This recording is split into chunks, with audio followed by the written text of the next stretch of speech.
Kingsland opens tomorrow on my restart account, where in this KVK, we're battling against 2 Imperium kingdoms, even though there are none in our war camp. So stick around in this video for an update on how the map is unfolding leading up to Kingsland, and we're gonna do Holy Knight's Treasure, jamming out the full 90 cracks. Let's get it going.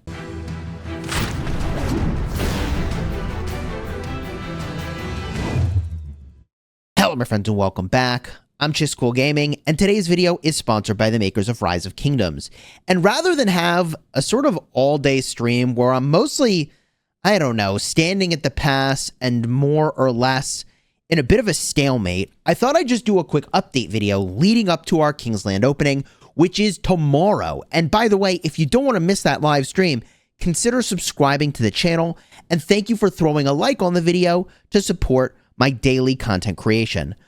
Let's get a look at the broader map here, because we've got both of the Imperium war camps at our doorstep. That's Kingdom 2000 and also 1671.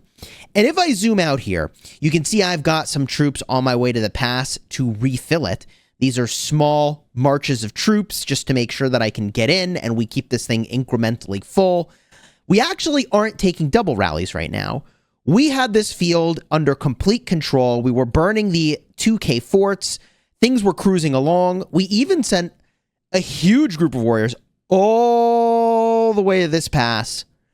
And we were having a damn good time right up until 671 was able to fort drop. Okay, now I know this looks a little bit crazy because, like, here's your Kingsland. 1671 has made their way pretty much all around the map. And it turns out, like, yeah, 2 Imperiums, but none on the other side is really powerful. So they have used their field presence to bully over here, get to this pass, and then fort drop all the way over here with the support of Kingdom 2000 onto this pass, okay?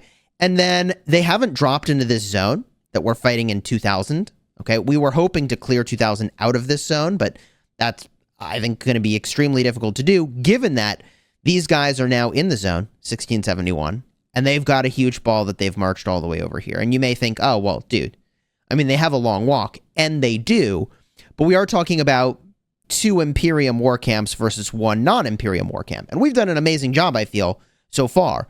But what does this mean for our Kingsland, and what have we done so far? Well, not only did we take this zone from Kingdom 2000 when the passes opened, and I live streamed that, but we also went the other way as well, and I can zoom out to show you.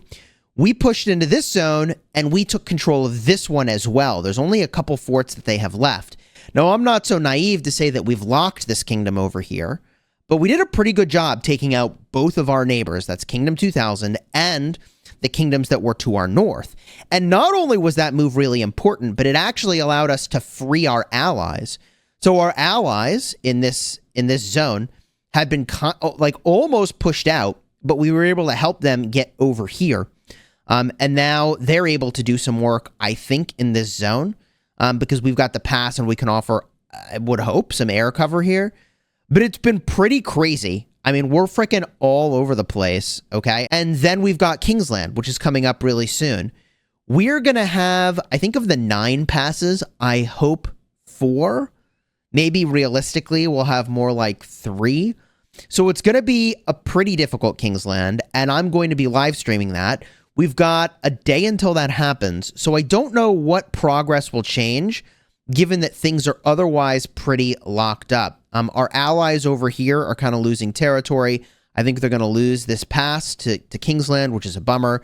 So we'll see. I don't know. I don't know how this is going to go.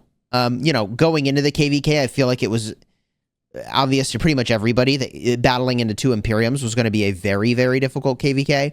And if I click the Kingdom Overview, it looks like 2000 is no longer an Imperium war camp, but 1671 still is. So will we be able to maneuver in Kingsland? I don't know. It's going to be a tough fight, and it doesn't really matter if, like, you know, you think it's an uphill battle, you know, kind of both ways sort of a situation. Like, you throw down as best you can until you know, one side or another is sort of clearly the victor, right? So that's kind of where we're at on the restart project. And I feel good about how we've done, quite frankly. I mean, our war camp has had a hell of a showing. Let's jump over to the main account real quick, and let's go do some pulls over here. I'm going to pull on the Holy Knight's Treasure, jam through a bunch of gems. Again, I will be live streaming this, but I feel like we're going to just do a lot of staring contest at this pass for a while. So I feel like it'll be more entertaining to live stream the Kingsland once we're fighting there, rather than the sort of back and forth that you see at the pass. And, you know, personally, in my experience, I would say pass fighting for me is the least exciting fighting in Rise of Kingdoms. The most exciting fighting is for fresh open zones. So I'm definitely looking forward to the open zone of Kingsland, even though it's going to be tough, okay? And that's fine, is what it is. From here, Holy Knight's Treasure. What am I even collecting on this account anymore? I'm honestly not even sure. So on my main account, I finished my Archer set, full crit, iconic. I can crit KVK stuff eventually. It'll take time, but a KVK helmet and a KVK weapon is in the cards at some point.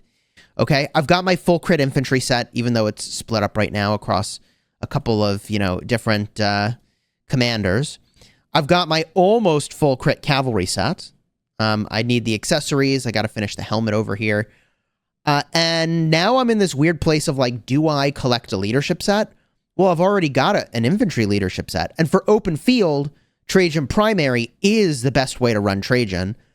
And unfortunately, it's just not the right set to garrison with for leadership commanders. So I'm in a weird place with leadership gear, and I'm not really sure what I want to do. I do think I will craft a set weapon for infantry to replace this blue shield, and then what I'll have is a nice 10% march speed boost on Trajan from the 4-piece bonus. That's actually going to be super good. So for fielding, this set is great, but from the standpoint of actually garrisoning with leadership, okay, like Hera Primary, that's where the leadership set gets a lot more interesting. And I'm not sure what I'm doing with that, honestly. Like, do I make a second leadership set and crit it? It just feels like so excessive to me. I'm definitely struggling with what I kind of want to do there. So collecting the pieces is certainly worth to me, and the Holy Knight's Treasure is so high value in general that it's like, okay, like, yeah, it's probably worth just doing Holy Knight's Treasure regardless. The gem value is so good, I should just do it and collect some of these pattern pieces, and eventually maybe I make the set. That's kind of where I'm at right now. So let's go in and do this. We're going to get to 30 out of 30 on the legs, and then we'll get to 30 out of 30 on the helmet. All right? And that should leave me at a pretty good spot. So here we go. Let's start with the old leggies. 90 pulls. Holy Knight's Treasure. Honestly, just here for the materials, and of course, I pull down a 5 spot. So now we're at 24 legendary legs. Let's freaking go. And we do it again. We do it again. Nothing. 0. Actually a terrible result. Okay? Fine. Come on. Please. Please! Be good. Okay. Hey, 3 epics. That's good. And 1 legendary. That puts us at 25. We only need 5 more, and we're good to go. And, ooh, 3 epics. That's a nice pull. Okay. Good. Come on. More epics. More epics. Terrible pull. Oh my gosh, what's happening? Okay, let's do it again. Please. Please be good. Yo, now that's what I'm talking about. 9 epics. Yo. Say 2,400 gems. That's like the best 2,400 gems you could spend.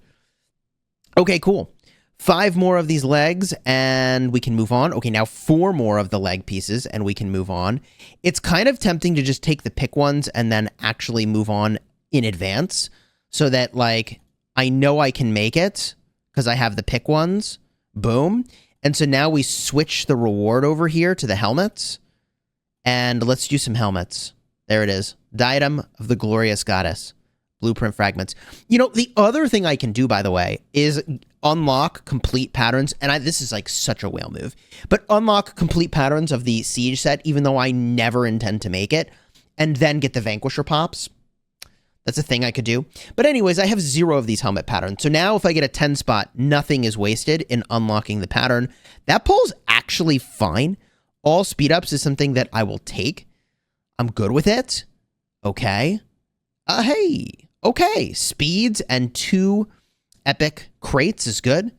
We crack again. 35 cracks to go after this one. And terrible, absolutely terrible result. Okay, is what it is. Please. Please be good. Boom, boom, boom. 7. 7 legendary pieces and more than 30 hours of speeds. Love to see it. Okay. Let's go, baby. Come on. Come on. Oh, okay. Good amount of speeds there. Very nice. Crack it again. 20 cracks to go. Yes, that's what you're here to see. 7 epic crates, baby, and some speed ups to boot. By the way, I can claim these rewards now for helmets. That's fine. The epic helmets are whatever with the speeds, but then we get the legendary pick ones, which is nice. And then we get more epic crates. Love to see it. 12 of them. We do a few more cracks. I'll ultimately end up bringing this to 100, and then I'll stop there. 6 freaking epics. Let's go. And all speeds, 45 hours. That is so worth the 2,400 gems. It averages out with the bad cracks such that the good ones make it worth. Boom. Another great pull. Another great pull. 3x speeds, so that's 45 hours worth of speeds and 3 crates. Love to see it. And another one, please. Boom, boom. 10 spot. Let's freaking go. Love to see it. Then we crack one more time. And like I said, like equipment spending on this account is like, I don't think I need to do it. You know, like armaments are where the gains are, with the exception of like going for a select few additional crits. And maybe also I just need to bite the bullet and make the full crit leadership set. Bit of a yikes, but we'll see. In terms of what I can actually do in the leadership set, I've got enough patterns with pick ones I could do this. I got enough patterns with pick ones I could get a scepter going, which I didn't even realize I had enough to do that, so that's kind of interesting. I could pop all of these just to get the Vanquisher pops, and that gives me some legendary materials. But again, what are those legendary materials building toward? I mean... It's an interesting question. I think it's just accessories at this point and building depth of accessories so that I can do things like, you know, I have, I think 12, I guess it's 14 legendary accessories at this point. But like, I'm still, you know, counting Lucky Coin as one of those accessories. So I could start to do things like benching the coin, I suppose. Right? I got 1, 2, 3, 4, 5, 6, 7, 8, 9, 10, 11, 12, 13, 14 legendary accessories, but I could start to bench the coin, stuff like that. But, you know, these are whale problems that I've run out of things to craft. Oh, gee, Chisgule, what a tough life. I got to get back over to my restart. We got to hold this pass. So if you want to see the Kingsland opening tomorrow, where, you know, like, look, realistically, we'll throw down, but battling into a disproportionate number of passes per side basically means that there's going to be a disproportionate amount of territory.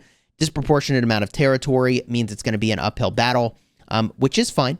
But, yeah, you want to see Chisgule get pushed around tomorrow. Subscribe to the channel. Drop into the live stream. We'll still have a lot of fun field fighting, I think. I hope. And I'll probably be spam filling flags as best I can to kill off a bunch of troops so that I drop some power before the KVK ends. The weird thing about Nile KVK, I'm telling you, it's really weird, is that in Nile KVK, it's actually hard to drop power. And I know that sounds weird, but compared to, and this is all relative, but compared to every other KVK format I've done, especially Strife of the Eight, or even like the basic Heroic Anthem, in both of those KVK formats, you have a lot of opportunity to lose a lot of troops. And the interesting thing about the Nile KVK is that the zones just end way faster than that. The momentum swings determine who wins or loses, potentially before you've had a lot of flags where you can make, you know, like these crazy stands and trade a ton of troops. And that's just kind of the nature of the beast, I think, with the sort of smaller zones you have in this KVK. But we'll see how it goes tomorrow. Like I said, I'm confident we'll have fun. And also, you know, it's going to be an uphill battle. Like, it's just, honestly, it is. Yeah, I'm going to get back to filling this garrison. Until next time, you have fun smashing the kingdom. If you want to see the pass opening where we battle against 2000, card will be in the end screen for that in just a second.